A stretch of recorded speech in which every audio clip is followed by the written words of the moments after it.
وَأَيُّمَا رَجُلٍ مِّنْ أُمَّتِي أَدْرَكَتْهُ الصَّلَاةُ فَلْيُصَلِّ. So any man of this ummah that finds the salah entering wherever he is, then let him pray. Oh, how many people have you heard? I was caught somewhere, and there's dogs everywhere, and we can't pray unless we have our sajjada with us, unless we have our special prayer rug.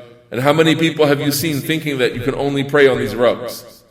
You'll find some people going so overboard in this prayer rug fanaticism that they bring prayer rugs to masjids. Because they say sometimes children are running around in the masjid with shoes on, and I don't know the people who maintain the masjid if they're really cleaning the carpets or not. I just want to be safe. They bring in their own rug. Have you ever seen someone bring a rug to a masjid and put that rug on top of the rug of the masjid? So the ease of the religion, Allah Ta'ala wants ease for you. He doesn't want a hardship for you. Is the marble floor downstairs in the weight room, can you pray there? Yeah? What's your proof? But people walk down there with their shoes on. This hadith right here, Barakallahu feek. Now, this hadith is your proof. The whole earth has been made as tahur, a place that you can use to purify yourself, and a masjid. And a masjid. Amazing, right?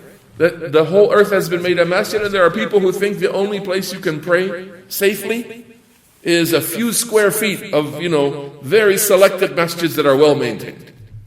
Because why? Many masjids, you can't really even trust them. And the deen of Allah is easy. إِيَّاكُمْ وَالْغُلُوَّ فِي الدِّينِ. Be warned of ghulu, of excessiveness, fanaticism in the religion. People believe sometimes that you need this rug, and it's not even an issue of tahara. It's just, you don't offer salah except on a rug. That's why it's called a prayer rug.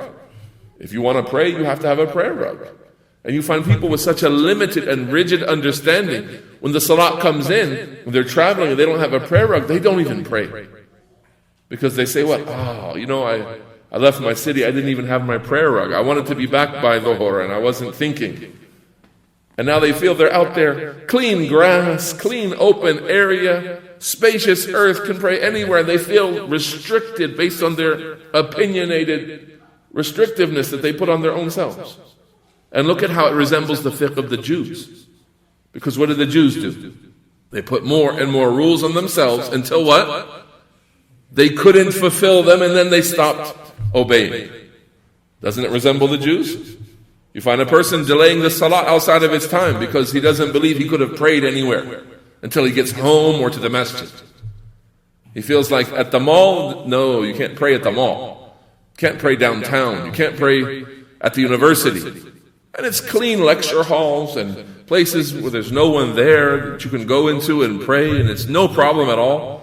Yet they're rigid in their understanding. They feel that it's not appropriate, it's not right, it's not clean, just based on ignorance of the religion. The religion is easy, walhamdulillah, and Allah has made for this ummah the whole earth. Now what that means is, conversely, the previous nations, what? Were they allowed to pray just anywhere? The previous nations were restricted to salah in certain places only. How do we know that? Comes in one of the narrations. Where's the narration? In a narration by Amr ibn Shu'ayb.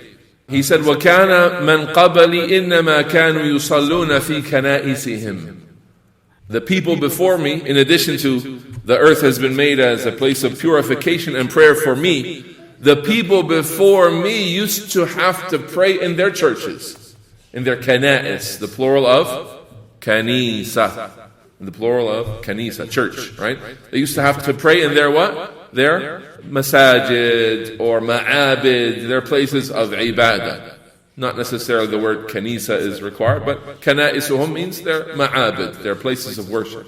They were restricted. It's understood, that's the opposite understanding of this being something special and distinctive for our messenger, sallallahu alayhi wasallam. That means the previous messengers didn't share this. They didn't have this affordability to pray anywhere where they want. Rather, they were only allowed to pray, and their ummah was only allowed to pray in certain specific places, and Allah Ta'ala knows best.